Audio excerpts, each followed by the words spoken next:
The circumstances that brought Scott Sessions and Heather Frank together on a Saturday in February of 2020 started off like a routine get-together, but it turned into a deadly date night that destroyed 3 lives and devastated many more. Before we begin, we would like to extend our deepest sympathies to the family and loved ones of the victims in this case, Scott Sessions and Heather Frank. Scott Sessions was a popular and talented musician who played the trumpet for 2 bands. He lived in Greeley, Colorado, a northern Colorado agricultural community of about 100,000 people located 60 miles from Denver. Scott first met the fun-loving, free-spirit Heather Frank at one of his shows. One of Scott's bandmates remembers Heather being smitten by Scott's charms right from the start. He noticed her gazing at Scott with what he called puppy dog eyes. Heather and Scott knew each other for just 18 days. What isn't known is how many times they met up before that fateful night of February the 8th. The evening started innocently enough. Heather reached out to Scott around 5 p.m. via Facebook Messenger with a short but enticing invitation. "Wanna come over?" Scott jumped at the chance to see Heather again. The 48-year-old mother of 3 adult sons was bubbly and fun to be with. He messaged her that he would hop in the shower and be right over. She told him to hurry and bring some beer. After giving her what he jokingly called a warning that he smelled pretty amazing, he messaged that he had picked up the beer and would be arriving at her place shortly. And that's when the story took a dark and sinister turn. The excitement of a newly budding romance soon turned into a horror show. Scott had unwittingly triggered a deadly tripwire when he started spending time with Heather. It was his friends from the George Gray and Elvis Experience band who first noticed Scott was missing on the following Monday night when he did not make their scheduled gig. Everyone acquainted with Scott knew one thing for certain: he would never voluntarily miss a show. Music was everything to Scott. Scott's absence sounded the alarm among the rest of his social circle. That included the band members from another group he played with, the Movers and Shakers, along with friends and ex-girlfriends. George Gray and Stanley Sessions met up at Scott's house to look for him. Only his cat Munchkin was there and clearly had not been fed for several days. Where was Scott Sessions? There was no sign of the 53-year-old musician. Fearing the worst, his father filed a missing persons report.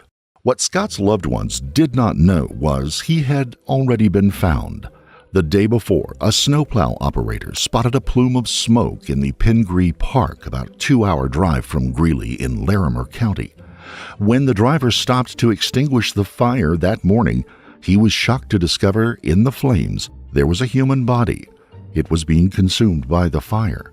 He was wrapped in plastic and lying face down next to a log. Scott was identified by a fingerprint reader during the autopsy. The toxicology report also revealed small amounts of codeine, morphine, and marijuana in his system. His car was found in the King Soopers supermarket parking lot. Investigators began to work the case, trying to figure out who might have had a grudge against Scott or who might have information about where he had gone. Scott's father spoke to the police about his son's tumultuous romantic relationships. He described him as an emotional guy who didn't hold back when he fell in love. 2 of Scott's ex-girlfriends were questioned at the police station. Officers were particularly interested in brushes that Scott had with the legal system when those relationships grew rocky. Loretta described a heated argument she had with Scott. He threw a cup of coffee at her and then grabbed her. She threatened to call the police if he didn't get out of her house immediately.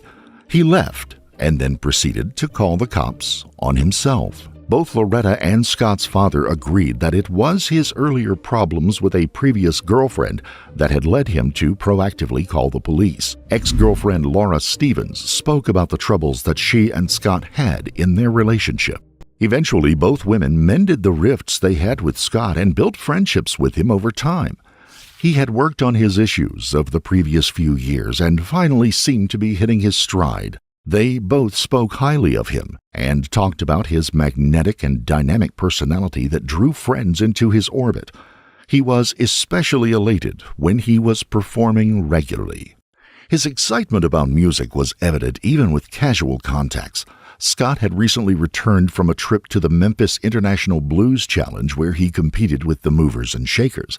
Just 2 days before he died, a surveillance video put Scott excitedly sharing the news of his band's success with the staff at his bank. After Scott's body was discovered, police caught a break when they found Scott's Facebook password inside his residence on February 14th. When they logged into his account, they learned that the last messages he exchanged were with Heather Frank. Cell tower data confirmed that Scott's phone was in the vicinity of Heather's place the evening of February the 8th. His phone never moved from that location and eventually went dead on the morning of the 9th. It was never found. Detectives then began to focus their investigation on Heather Frank and her on-again, off-again boyfriend of 5 years, Kevin Eastman. After their last breakup, Kevin had moved 250 miles away to live with his sister in Parachute, Colorado. But on February the 8th, Kevin and Heather's cell phones spent the night at her place. Both phones began moving together on February 9th, but stopped pinging when they reached an area known for poor cell phone reception. The route they had traveled led to the Pingree Park, the same area where Scott's body had been found. Police placed trackers on both Heather and Kevin's cars and attached a camera to a streetlight pointing at Heather's place. They continued to build their case as they watched the comings and goings of Heather and Kevin for nearly a week and secured warrants for their arrest. But just before the police were about to swoop in and take Heather and Kevin into custody, a shocking turn of events caught them off guard. They planned to arrest the pair that Sunday, but when they got to work and checked their vehicle tracker data, they learned that Kevin's car had been on the move overnight. He had traveled extensively throughout the Pawnee grasslands and made several stops. One of those stops was on a remote ranch property owned by Troy Bonnell, who had previously employed Kevin occasionally. Once a search warrant was secured for Troy Bonnell's place, cops began their search. They were looking for evidence that Kevin left behind and clues to Heather's whereabouts. But her body wasn't in the containment structure where Kevin had been burning assorted items. This video of Heather exiting her apartment with Kevin following close behind was captured around 5:30 in the evening on February the 15th. That was the last time she was seen on surveillance cameras. Less than a year before Heather died, a police officer responded to a hospital in Denver where she was being treated for injuries inflicted by Kevin while they were staying in a hotel room. Although Heather did not always report the violence that she had endured at Kevin's hands, a warrant was issued against him for assault following that attack. But he was not arrested until Heather went missing. Heather's body was found under a large piece of wood. Her body was wrapped in plastic and wire. She had been shot twice in the chest at close range with a small caliber gun. Her blood test showed a small amount of methamphetamine was present. Her blood alcohol level was .243, more than 3 times the legal limit for driving. That final surveillance video of Heather showed her getting into a car that would drive her to her death. Police officers said they feel horrible that the arrest could not have taken earlier to have saved Heather's life, but it came one day too late. She did not deserve to die, and they feel sad for her sons who lost their mother, but they maintain they could not have predicted the chain of events that resulted in Heather's murder.